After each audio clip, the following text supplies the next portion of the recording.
So how you think? See, in these cultures, definitely you have given too much significance to your thought process, too much.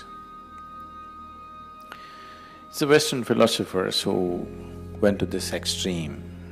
You know, one of the, I think the Renaissance philosophers said, "I think, so I exist." So that is the level of significance you've given for thought. But you tell me, from your own simple sense, you tell me, which is true? Is it because you exist you think, or is it because you think you exist?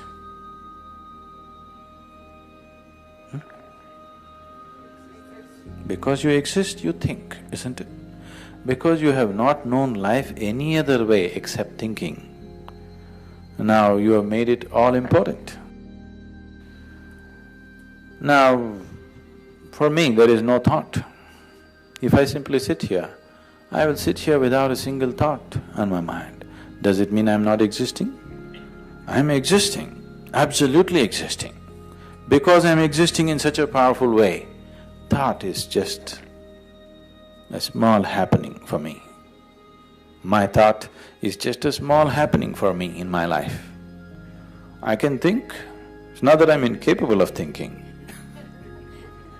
I can think, but still it is a very small happening because my existence is far, far bigger than my thought. Now people are trying to make their thought far bigger than their existence. This whole positive thinking in the 60s, 70s, a few people made it very popular. You know, big names, almost all of them. Either they went neurotic, they broke up mentally and ended up in mental asylums, or they committed suicide.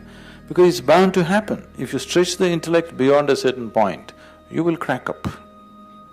You'll definitely crack up. So, thought being so important is a very unhealthy way to approach life. Initially it'll give you the thrill because you can create a few things with your thought. See, if you generate a powerful thought, you can make certain things happen. You can have a certain power over other people and situations. This will give you a high, but it is not an ultimate solution to life. You may be effective in the world, but within yourself you're still a mess. What is the point? What is the point? Right now that's what you're doing with… See, with education and other things, your thought is developed to some extent. You're effective in the world, you can do things efficiently, you can earn money, you can be successful, everybody thinks you're great, but you're a mess within yourself. This is happening to lots of so-called successful people, isn't it so? Yes? You see all the stars in the world, the whole world worships them and they think they're great, but most of them are just breaking down, isn't it? Looking good, you want to look good in 10 people's eyes. That's not going to change the experience of your life. If you sit here, you're absolutely blissful. This is what changes the experience of your life. What somebody else thinks about you, why is it so important? Or what you think about yourself, why is it so important?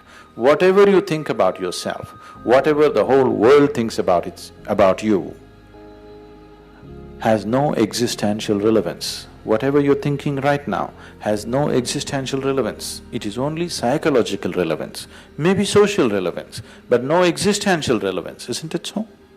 What you think, you can think whatever you want, I can think whatever I want. The whole world can think something about me. It has no existential relevance. It has only psychological and social relevance. So when we say a spiritual process, we are talking about an existential dimension, not a psychological dimension, not a social dimension.